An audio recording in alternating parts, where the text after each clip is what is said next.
chilling, steaks I'm grilling, melanin dripping, smoking I'm trippy. The hookah, the shorty with the big ass twerking, got the city on lock.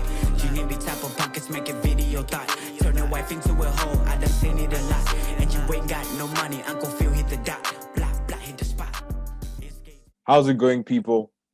Welcome to the test episode of the First Two Show.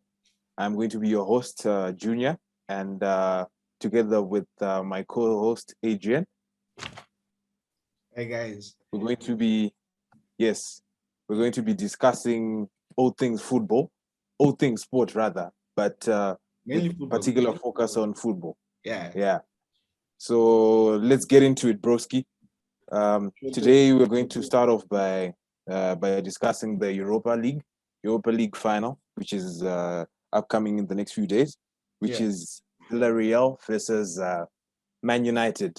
So Adrian, talk to me. It's Man U. Yeah. Unfortunately for us, it's going to be Man U. So I don't know. I know. We're friends of Villarreal, and we were hoping Villarreal wins. But being impartial, man, they've had a good season, and I think they deserve to be in the final. Yeah, that's true. Coming from an Arsenal fan myself, it's really difficult for me to accept. But then I think the best two teams, which have been really consistent throughout the whole course of the competition, are the ones that eventually got into the final in Villarreal and United. So let's take a look at the teams. Yeah. Who are you? Who's your money on, and why? Tell us why. I can't lie, and it's. I have to put it on Man U. They are clearly the favorites. I have to give credit to Ole Gunnar Solskjaer for what he has done with the team. When he came in, floating around the mid-table. Second season, he brought them up to third. Now they're second. So there's clearly improvement and progression. And now they're in the final. And I remember last season there was banter around about how they just get to the semis and never proceed. Exactly. And I think it's that if they win, they deserve it. They really deserve it. Yeah, I can't do anything else but agree with you, Adrian, on that one. Ole Gunnar Solskjaer is one of those managers who's always been underrated, particularly by his own fans. The Manchester United fans are the ones who don't really rate him as a manager. But then if we were to talk about managers, I'm sure you, the Spurs faithful, and us, the Gunners. There's no need to involve Spurs in this. There's no need to involve Spurs. But then, it is what it is. It is what it is, bro. But then, yeah, like I was saying, he's done a really, really decent job. You can clearly see what he's trying to do. I particularly like, his man management. I think that's one of the key aspects about his managerial career, which is very, very underrated. I particularly liked how he handled the situations with his captain, Harry Maguire, with the whole Greece incident. Then there was also the Mason Greenwood one when he was at the England camp. I particularly liked that. So yeah, I think he's a very, very good manager, and I hate to say this, but I think I'd be happy to see him win his first trophy as a United manager. Yeah, definitely. But then, a question I want to pose to you is, how is handled Donny van der Beek? Is a big player coming in. Ajax was happy. It's not the first time they've sent a player to Man U. We saw people, the CEO, Edwin van der Sar, saying, "Go on, Donny, have a good one at Old Trafford," like he did. And Donny comes in, he hasn't played enough. I understand there's competition in the team, but then don't you think Ole could have done more with Donny? I do agree with you. I think he could have done a whole lot more. But then Bruno Fernandes, man, where can we start? What a magnificent player. He's the one who really pulls the strings in that United team. So once he gets out of that starting 11, United is a totally different team. So I understand why he's been consistent with Fernandes and hasn't given Johnny van der Beek a lot of minutes. But then I do agree with you that you could have done a whole lot better, particularly in the cup competitions. For example, the Europa League, like you're saying. Yeah. I do feel like, Donny van de Beek could have played a whole lot more. But then, it is what it is. The team is in the final because Ole's knows what he's doing. So we really cannot say anything about it because he's got the team to the final. So, yeah. No, I agree with you. So, yeah. Yeah. So, Adrian, let's look at the key numbers or statistics going into, into this final. Yeah. Yeah. Just taking a look at Manchester United over the last 5 fixtures, they've played. This is 5 fixtures, in all competitions. They played a total of 5 games. Yeah. And out of those 5 games, they've won 2, they've lost 2 again, then they've drawn 1 game. It's also, important to note that both these losses were at home, which is a worrying thing for the United faithful. But then, since this final is going to be played in Poland, I think it's actually encouraging because United have been unbelievable on the road all season long. So they actually yeah, the record for most wins by Premier League team away from home. They went undefeated. Yeah. Is it their record now? Because if I remember correctly, the Premier League record alone, I think we are the ones who used to have that record. I'm not so sure if it was broken yet or not. I'm not so sure. Update me. Oh, maybe they went the whole season without losing a whole game. I'm not sure. Oh, okay. Yeah. All right. Okay. So probably their away record is pretty encouraging for them. But then man, a final is a final, and taking a look at Villarreal as well. Their past 5 games, they've played a total of 5. Like I've said, they've won 2, lost 2, and the 2 games that they lost, they lost the recent one versus Real Madrid, the last game of the La Liga season. Yeah. Then they've also drawn 1. But then Villarreal, they're a decent team. The key man in this all is their manager, Unai Emery. His record in the Europa League is second to none. It's unbelievable. Yeah, the only time that he's ever lost, for example, a final, was unfortunately when he was with Arsenal. So yeah, that's one worrying thing maybe for the United fans, and one positive thing for the Yellow Submarine fans. Yeah. Definitely, Junior. We have to give props with Drew, and I feel like it's going to be better of the managers. We have one Ole who's been consistent, and in Unai Emery, we have a manager who knows the competition well, and we can't dispute what he has done with Villarreal this season. And I think the crowning for him, even if he does lose, was he managed to beat you guys well and knocked you out of the competition. You just had to say it again. You just had to remind me. I had to. For it was validation for. I feel like Arsenal gave him the boot too soon. He could have done more work with the team, and he was experienced. But well, karma, I guess. That's a story for another day, I think. Karma, I guess. But then this Europa is like this final is the 5th time these teams are meeting, and looking back at the other fixtures, they've all ended in nil or draws. So maybe both managers might look to get the squads ready for a long game, those extra time and possibly penalties. And Man U have what? This was the 8th European final.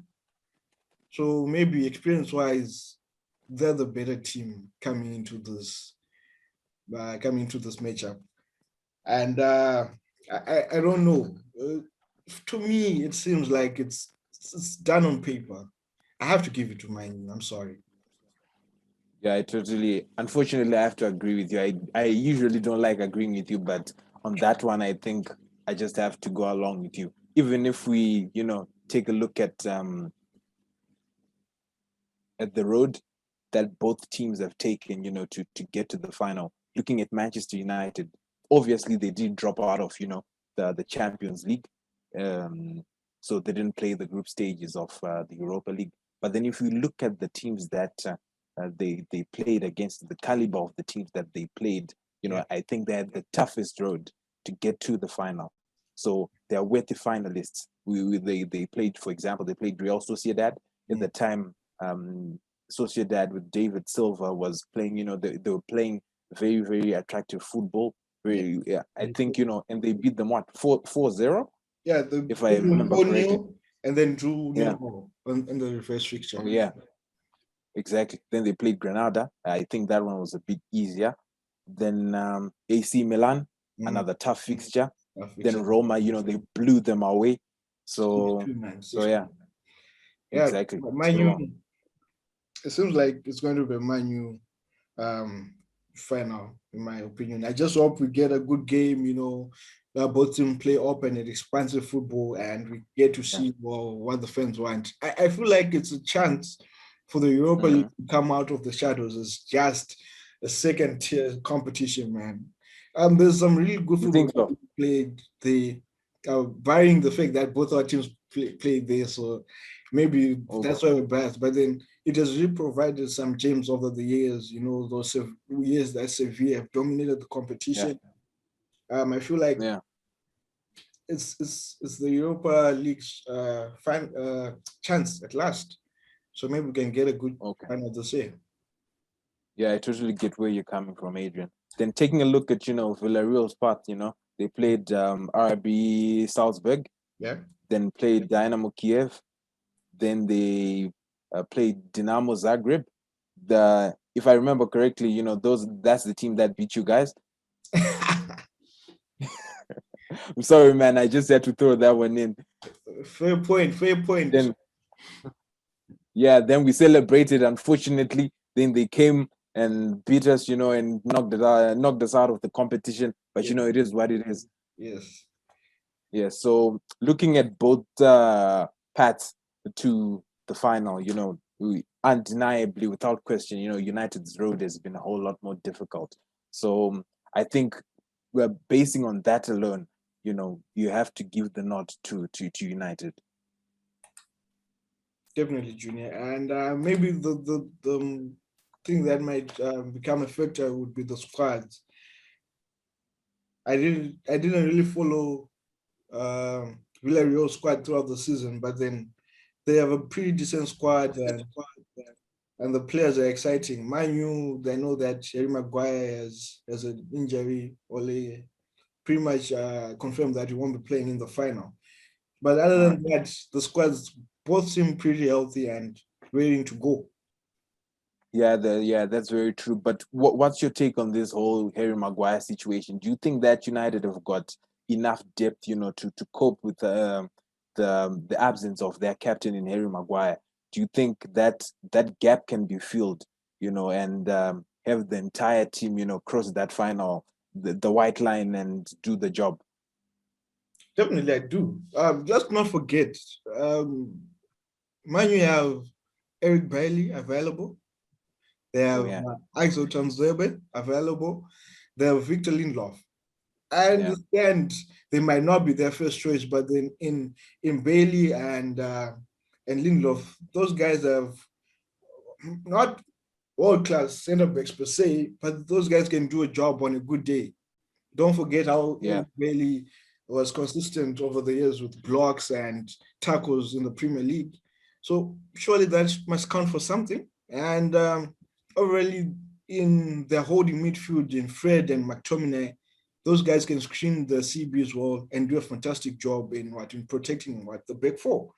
So obviously it's going to be big. They're going to miss the captain, but I don't think that much. All right. I totally understand and agree with your point that.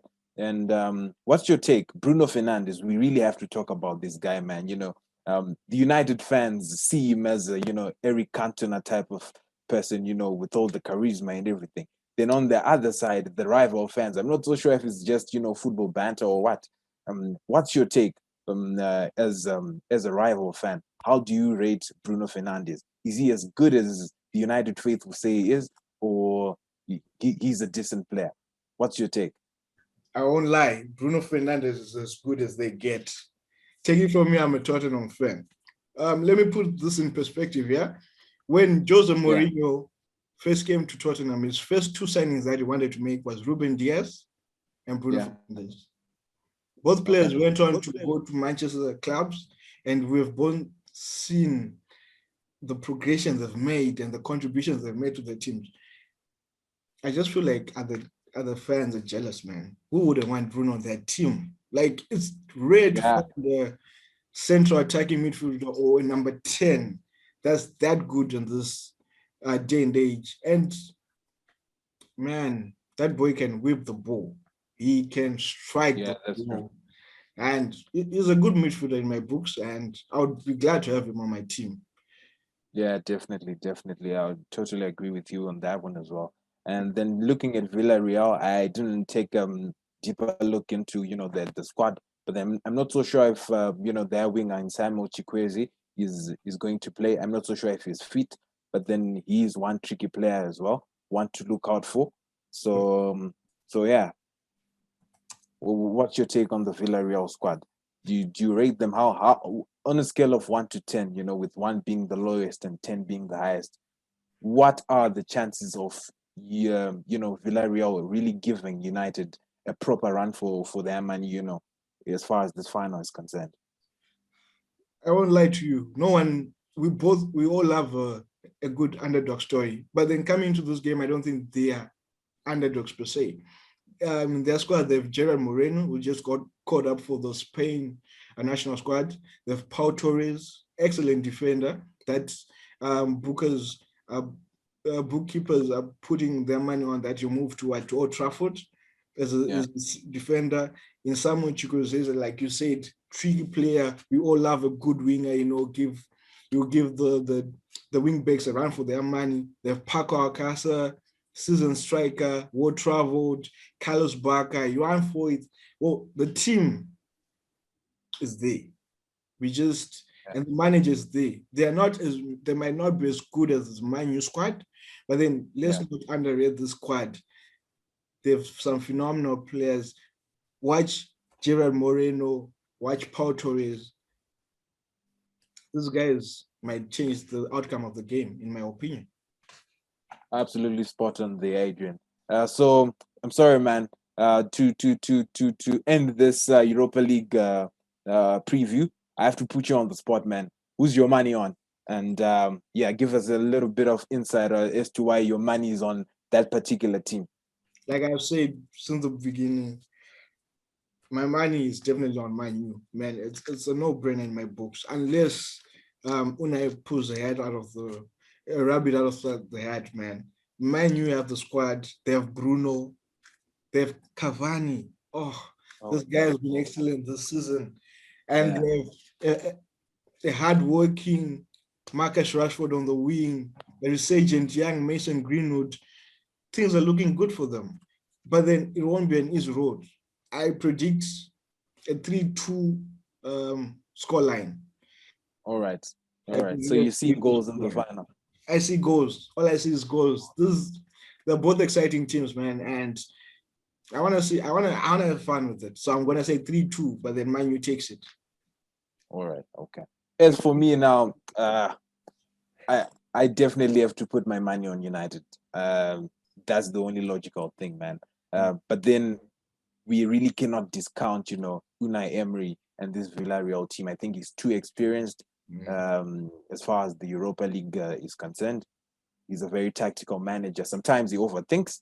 I think which was one of his main problems when he was managing us. But I think United will just have too much for Villarreal, and I'm predicting a 2-0 United win. 2-0 United win. 2-0. Okay, fine. I'll take it. Yeah, 2-0 for me. 3-2 for me and 2-0 for you. Fine. Yeah. Let's move on, man. Let's move on. Yeah, then to the big one, the big one, Hey, the the top Champions League dogs. final, man. The top Yes, dogs. yes. Manchester City taking on Chelsea. Ah, What a game. What a game. man, you couldn't say it any better. And Yeah, and to make things better and juicier, it's a repeat of the FA Cup final. So exactly. people out there to get their revenge. Exactly. But seeing, the fixture, I know games are not won on paper, but then just looking at the teams and getting into, this final, Is the game 50-50, or you think one team has got more chances or better chances as compared to the other? What's your take? I'm gonna go with 60-40. Pep, 16 in favor of what? of course, of Man City, man. All right, okay. Everyone else, everyone else outside the water in the Premier League, and Pep has done a phenomenal job with that squad. Okay, here's funding and here's breaking, but then other than that, you can't discount them. Plus the depth that squad has. Oh my God. Absolutely. Yeah, then one other key factor in this whole final and in this Manchester City team and Manchester City thing, Pep Guardiola for me. I'm a Barcelona fan as well. Yeah. I think he's one manager who's been really, really underrated by some quarters of football, with particular regards to, the amounts of money he's spent, over the years managing City, even at Bayern Munich as well as Barcelona. I think he's been a manager who's been somewhat underrated by some figures in football, but I think he's a very, very fantastic manager, and I'm backing him. As far as this final is concerned. But where do you put Tuchel on the current list of top coaches in the world? Because we can't underrate what he's done with Chelsea. We really cannot. I think Tuchel is. I think he's a good manager, but I think we've seen this too many times. Once a team hires a new manager, there's a new manager bounce within the players. Because every player is trying to please the new coach and everything. Because over the past 2-3 weeks, that's when the cracks within Chelsea have started to resurface. But then all the same, we cannot undermine the job that Thomas Tuchel has done at Chelsea. And he's, if I'm correct, is the first manager to get two different teams into consecutive finals. Because last year he was in the final with PSG as well. Definitely. So yeah, and he has done a really good job when he replaced Frank Lampard. He came in, he steadied the ship and everything. So I think he's done a really good job. Oh, definitely. But then with Chelsea, this has worked out before with them. Yeah. I remember 2011, 2012, Roberto Di Matteo came in about the same time, did the same stuff, took them to the FA Cup final. They won the FA Cup final that year, took them to the Champions League final, the first time, and they won. So maybe it would be a case of history repeating itself, maybe.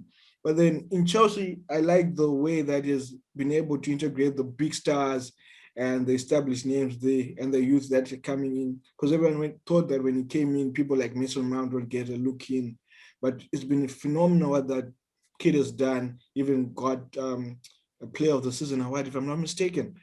So exactly, Thomas Tuchel is like, for me, is like Ole, the way he's managed his players. I think it's now an era of coaches and managers that are willing to work with players rather than show who's who and who has the bigger ego. Exactly. For example, The Jose Mourinho thing. Jose Mourinho, definitely. He wants to go, I'm the big dog here. But then Thomas Tuchel and Ole Gunnar, they've maintained discipline in the squad, and they've done well in making sure that they get the best out of their players. So this is really going to be one to watch. It's going to be a good final in my books. I have to agree with you Adrian, on that one. And I think there are examples of managers who have managed to evolve with the game. So yeah, I definitely agree with you. We also need to note that these guys have met 2 times already this season, and the Chelsea have had City. Chelsea, like I said the first time, has had the upper hand in both games. Winning 1-0. Was it 1-0 in the FA Cup semi-final? Then 2-1 in their league meeting. We all know what happened with Sergio Aguero, but anyways, a win is a win. Don't do that to a legend. Don't do that.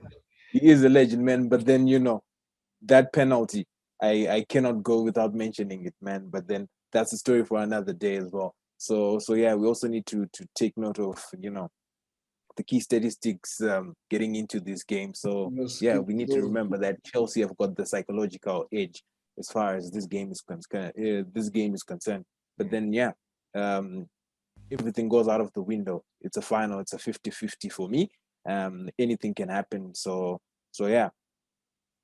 And what is the form looking like for both teams coming into the match? For both teams, over the past 5 games, Manchester City has played. Obviously, they've played 5 games. Then they've won three of their games. They've also lost two. We also need to consider that these losses, one of these losses was against Chelsea as well in the league, when they were still waiting, to wrap up the Premier League title. Then the other loss With the came. game, they both fielded weaker sides. Yeah, we could say there are weaker sides by Manchester City and Chelsea standards, but then there were still decent Yeah. decent sides. So yeah. Then the other game that they lost was away to Brighton. It was 10-man Man City. That game in which Cancelo got the red card. Yeah. So yeah. Then having a look at the Chelsea over the past 5 games. Unfortunately, at the moment, I don't have the Chelsea record over the past 5 games. But then Manchester City, going back to Manchester City and taking a look at these two teams' routes to the final. Yeah. Manchester City is played a total of 11 games. That's including all the games in the group stages and then the knockout stages. They've played, in the number of games that they've played, they've won a total of 11. Then they've drawn 1 game and they haven't lost yet. They've scored a total of 25 goals and they've only conceded 4 goals. And which is one thing that we also need to commend Pep and this City team this season. That defense is, Wait. Let's give credit to the player that's done it for City in the defense, Ruben Diaz. Yeah, we definitely need to do so. But then it's not a one man sport. Yes, definitely we need to give the plaudits to Ruben Diaz. But then it's a team sport. It's a collective thing. Yeah, yes, there's only 4 defenders in name on the team sheet, but then it's a team job. So yeah, only conceding 4 goals with the caliber of opponents that they've been facing. It's something that we really need to applaud. Then taking a look at Chelsea, Chelsea have played well as well in the Champions League. They've won 8 of their games. They've drawn 3. They've only lost 1, scored a total of 22, and only conceded 4. And we also need to take note that both these teams, they won their groups. They won their group, so their record in the Champions League this season has been pretty decent. Yeah. Close to perfect. And I think you can see that in some aspects they're quite similar. Man City had to bring in Ruben Diaz to solidify their defense, and it was worked out for them perfectly. And for Chelsea, they had to get a goalkeeper. And in Errol Mendy, wow, that guy has been exceptional. He has been exceptional for Chelsea, and he's been the difference maker for me in that defense. I'll give props to Thiago Silva too. Exactly. And maybe them reverting back to Conte-ish system of the 3 at the back has worked out in their favor, and they've managed to utilize all their CBs at hand. Rudiger is back in form, is hit a green patch. Thiago Silva, like I said, the experience, the composure, is a world-class player, that guy, even at his age. As Keita, he gives everything for the team, and it's worked out for Chelsea. And it will be interesting to see how both managers try to match each other's tactics. And like I said, Tuchel might go for the 3 at the back. Pep, we all know that he loves playing the 4-3-3. And possibly one thing that I've really liked about Pep this season is how he's managed to use Foden in a messy sort of role and play him as a false 9. Exactly. What's your take? You've mentioned Phil Foden there, but I can't help but mention Mason Mount. These are both 2 young players, who've really shown this season that hard work really pays off. What's your take on these two youngsters? Do you think that their impact as far as the final is concerned is going to be major, or they're going to be in the shadows of the bigger stars? What's your take? I don't want to lie. This is a different breed of young players that we have. The breed of young players that we have are not one to shy away from a big moment. I'll give you the likes of Kylian Mbappe, Erling Haaland, Mason Mount, like you said, Phil Foden. These guys have stepped Reece up. James as well. Reece James has really stepped up as well. These guys have exactly. stepped up to the plate when they're called upon by their teams. I feel like the culture in football now and the player management, it's not one to drown the academy graduates. It's one where they've been given the opportunity to shine. And Phil Foden, he has shown in the semis. He did well in the quarterfinals, and I see him doing well in the final, honestly. And I, as an England football fan, I'm telling you, these two, Mason Mount and Phil Foden, will bring football. You think so? I'm certain, man. Bring the World Cup. Bring the World Cup. Going to England, I can't help but mention John Stones. What a season that he's also been having alongside. Talk about finding your form, man. Talk about finding your form. Yes, alongside Ruben Diaz, it looked as if he was done at Manchester City. Pep Guardiola trying all sorts of combinations, but out of the blue, this season is really been a man amongst boys. Really going back to the John Stones that we saw at Everton and the one who was purchased for £50 million to Manchester City, and I think he is.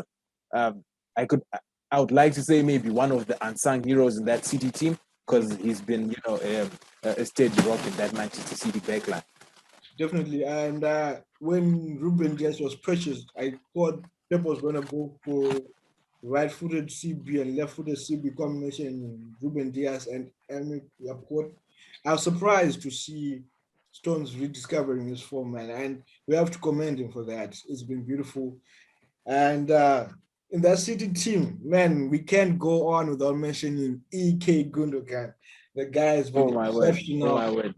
He has stepped out to fill David Silva's boots well, and he's a threat from midfield. And the problem with City, I feel, is every player can score, and you never know who's gonna hit you, and that's an advantage for them. De Bruyne is. Oh, where do we even start? Where do we even start? We were talking about Bruno Fernandes at the time, but then I think his match is Kevin De Bruyne. Where do we even start? Exactly. He's one of the players as well that has been used by Pep Guardiola in the false nine system. He can play anyway. He's the one that pulls the strings in that Manchester City, that Manchester City midfield. So he's definitely one to look out for. So yeah, definitely. This is going to be one hell of a match to watch, especially for us, the neutrals. I would like to say the neutrals because we do not have one particular team that we're supporting. So yeah, but both teams are pretty exciting with exciting squads. We also have to look at the numbers as well. Manchester City so far, they're top goal scorers in the Champions League. There's Riyad Mahrez, another player who's really been playing exceptionally well. He's got a total of 4 goals in the Champions League alone, as well as Ferran Torres, another player who hasn't been consistently in the starting 11, but then he's been playing very well. When given the chance, yeah, exactly. Yeah, he got a hat trick recently at St. James's Park against Newcastle. So yeah, those are just the players to watch. If we start talking about players to watch for Manchester City, we can spend the whole day. Exactly. We even talk about how Ederson can give assists from the goal kick, man. That's exactly crazy, man. Exactly. And we've been talking about the great names in the Manchester City squad, but we haven't mentioned Sergio Aguero. We haven't mentioned Raheem Sterling. So yeah, we what a final that's awaiting us. Then the key man for Chelsea, I can't help but mention N'Golo Kante, man. What a midfielder that guy is. What a player. He's performed exactly. His performances in the two semifinals against Real Madrid, what a player. If I'm not mistaken, back-to-back man of the match performances Definitely. away at Real Madrid and then back at home at the Stamford Bridge. So yeah, Golo Kante is one of those players, the key man for Chelsea. Timo Werner, I'm sorry, but I have to mention him. I personally think that he hasn't done too badly. I think he's done a decent job for Chelsea. Yes, he is a striker and he's employed to score the goals. But then there's a whole lot of other dimensions um, to the game than just the goals, and I think he's done fairly well. He's got a couple of assists and quite a number of chances created for a striker. But then just putting the goal at the back of the net is the one key thing that's been missing for Chelsea.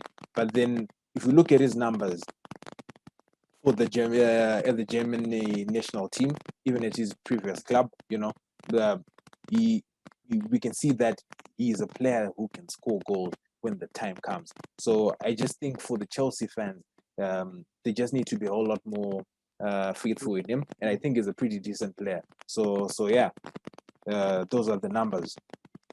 Definitely. Going back to what you said for Ngolo, I feel like he's imperative to Tuchel's system working because Tuchel only plays two midfielders in that system.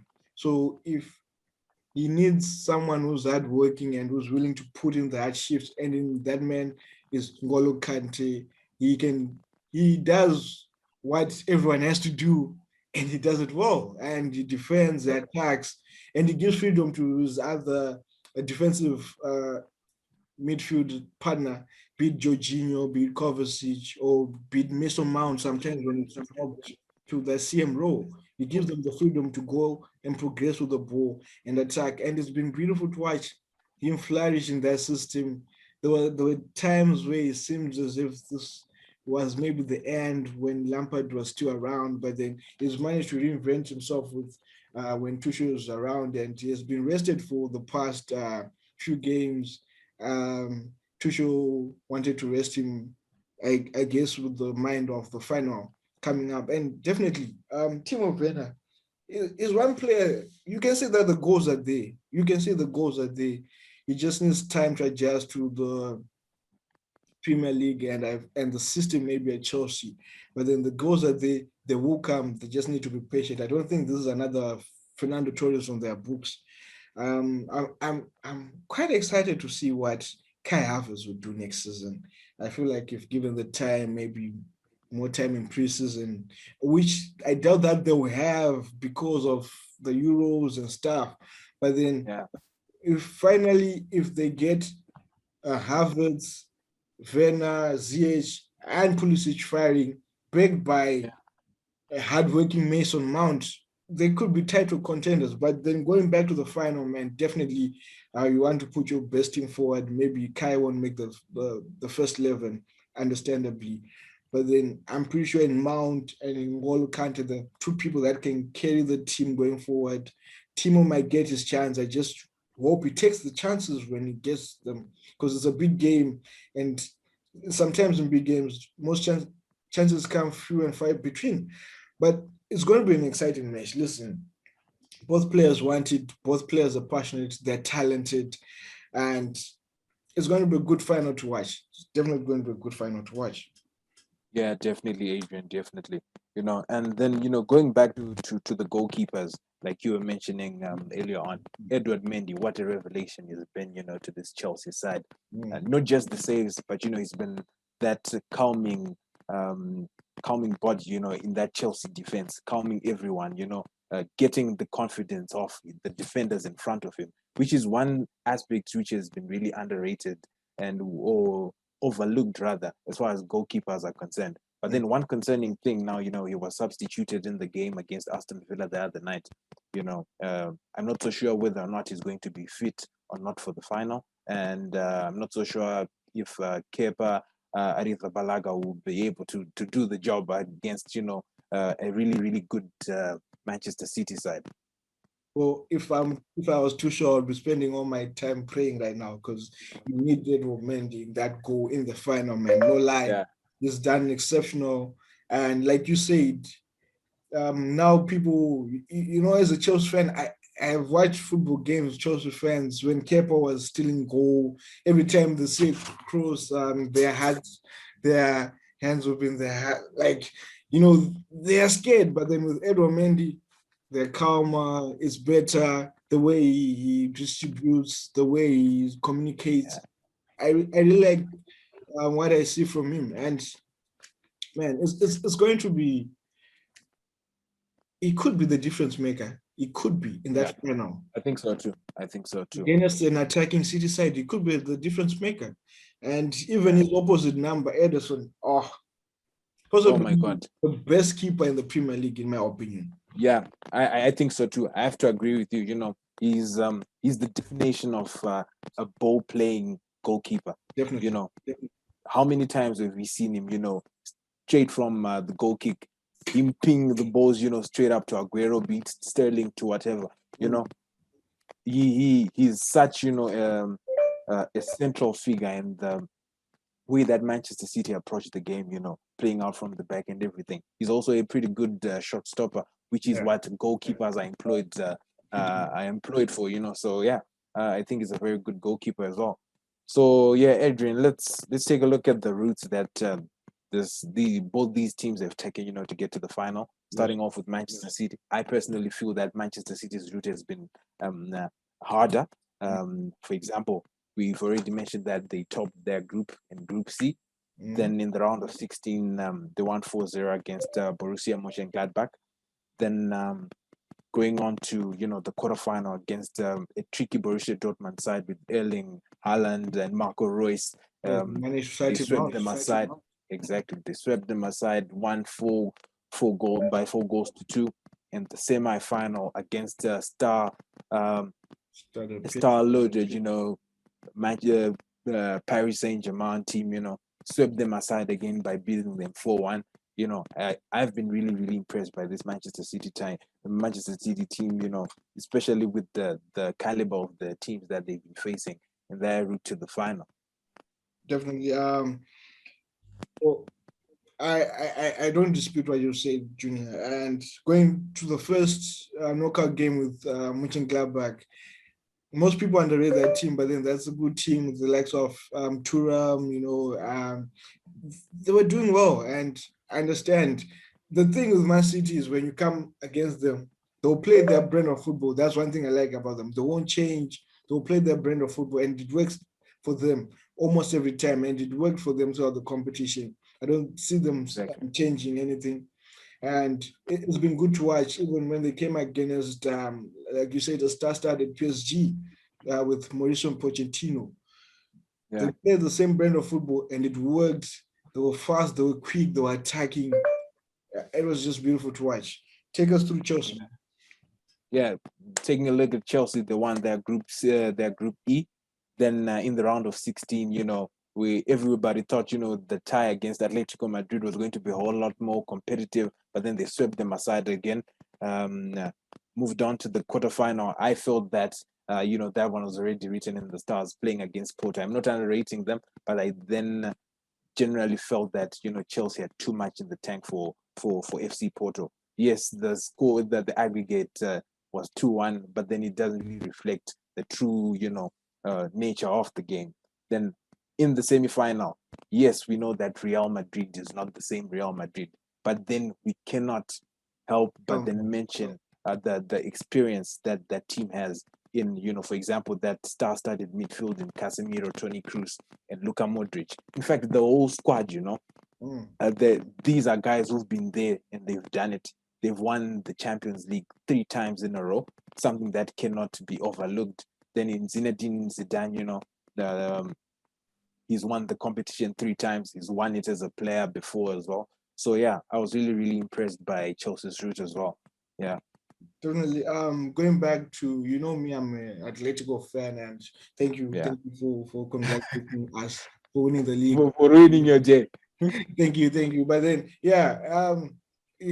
I had my money on Atletico, I lost money. Yeah. But then I had my mind on Atletico. I thought that Simeone would replicate what we did last season at Anfield and at Wanda Metropolitano when we faced Liverpool. And unfortunately, we didn't. I have to give props to Tuchel and the boys at Chelsea. They did well and they deserved the win. And coming into Porto, like you said, it was a no-brainer. Yeah, maybe it could have been another underdog story, but then it just seemed as if Tuchel was better. And coming to Real Madrid, man, I was certain. I was certain that the experience of Real Madrid would carry them through. Yes, they're not as competitive as they were 3-4 years ago, Yeah. but to Real Madrid, and we all know the Champions League is their competition, hands Exactly. down. That's And I expected them to progress, but then, whoa, up stepped N'Golo Kante. He yes. found them out. A three-man midfield completely overshadowed by that small French midfielder man. He did a good job, and people like Mason Mount, like we said, came through. We can't underrate what the defense did. Edo Mendy and goal. So they've been impressive. They've been impressive. And I think that they've managed to skip every head that was thrown at them, and they deserve to be in the final. It's going to be a tough one. It's going to be a tough one, but then I think they really, really deserve to be in the final this season. Yeah, absolutely, absolutely. I have to agree with every point you've mentioned there, Adrian. So, just like we did with the Europa League final, I have to put you on the spot again. Who's your money on? I won't lie. This one I'm not sure, but I have to. As a rational human being, I have to give.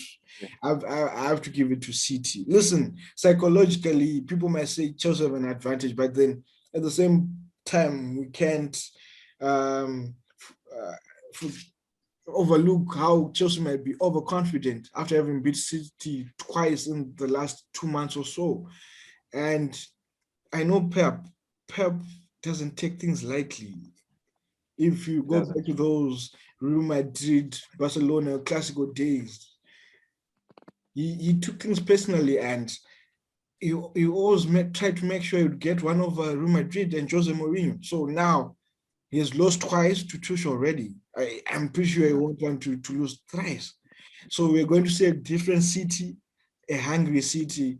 And listen, they've been chasing the Champions League ever since the oil money started coming through. It's always the you, goal. you just had to throw that one in. It's the truth, man. It's the truth. Yeah, They've been yeah, chasing it the is. Champions League, and now they've one hand on the silverware. I don't think they'll let it go that easily. And they, in my opinion, they have the better squad. Of course, Chelsea has talented players, but they have the better squad compared to Chelsea. The stars just need to show up on the day. The likes of Kevin De Bruyne, Phil Foden. If those guys show up, I see it as a one-way, or not really one-way, 60-40, like I said in the beginning. Careful there, careful there. 60-40, like I said in the beginning. Okay. I'm gonna go with, well, I want drama, so I'm gonna say let it go to penalties and see to win 5-4. But then maybe a All right. 2-2 draw in 90 minutes. We want drama, but then in the end, I see Pep with his hands on the big ears. All right. All right. For me, I have to go with Manchester City as well. Both teams are talented. They've got talent in their squads, but I can't help but just feel that Manchester City will have too much in the tank for this Chelsea side. Like you've said, Pep doesn't take anything for he doesn't forget easily, and then this City team, they're out for blood. And this Champions League is the holy grail for Manchester City as well. So Definitely. I'm pretty sure they'll swap the two trophies that they already have this season in the Premier League and the Carabao Cup for that holy grail in the Champions League. So I think I just think Manchester City will pull through, and at the end of the day, eventually lift the trophy. My prediction is 2-1 in favor of Manchester City, because I think that Chelsea team is very, very difficult to break down. So yeah, 2-1 to Manchester City. Definitely. Fair points. Maybe we stand to be corrected, man. We'll see. We'll see next week. We'll Yes, see next week, we'll try and see if we got our predictions correct, man. But all I can say is going to be an exciting week of football that's coming up, and even more exciting summer of football coming up with the Euros, and the transfers. It's going to be so much that we have to review and look at. But it's going to be good. It's going to be good for all football lovers. And man, we can't wait. We can't wait, do we? We definitely can't wait. But unfortunately, man, we have to end here for today. It's been good talking to you, and we can't wait for the finals. Let's see how it goes. Definitely, man. Let's see how the finals go, and we'll convene next week and see Yes, how it all pans out. But then, yeah, thank you, man, for this show. And as our pilot show, we just wanna say thank you to those that have managed to get it to the end of the show and yes, managed to stick with us definitely. throughout the conversation. And well, listen, we'll be glad to hear what you guys think, and you can comment, hit us up, and give us feedback on what you think and what we can add or remove from the show. And Yes, and please try, sorry, just to cut you, Adrian, yeah, please sure. try to be as real as you can, tell us everything, the corrections, tell us the parts that you've liked, the parts that you haven't liked so much, apart from, Adrian being a Spurs fan, because I know that a lot of people would like that. Yeah, but please,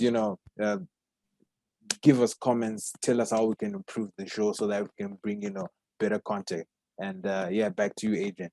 Definitely. And we'll try during the course of the show to give you more in-depth analysis, more statistics, and we'll try to broaden the spectrum. We'll touch on other sports. I know Junior is a Golden Warriors fan, and Steph. I won't get much into that, You but just had to throw You had to we'll throw that one also in. look at the NBA. We'll also look into Yeah, Formula One, and the Roland Garros just started. We'll just try to exactly. give you All things different sports. parts and of all the good things sports. One thing that I like that Junior doesn't is Zimbabwean football, as being from Zim. So I'll definitely take the reins of that, give you maybe one or two pointers. I Yeah. really that is the moment I started talking about that, Junior was going to be like, bro, I'm out. But then we'll I just can't handle it, man. I can't handle the Warriors. Too much disappointment. I'm still too young. man, it's part of But the sport. But then yeah. we'll All right. Yeah. So just try our best. yeah. So thank you very much. All right, Chief. All right, Chief. We'll end here and good night. H-Town vibes, 263, hometown chillin'.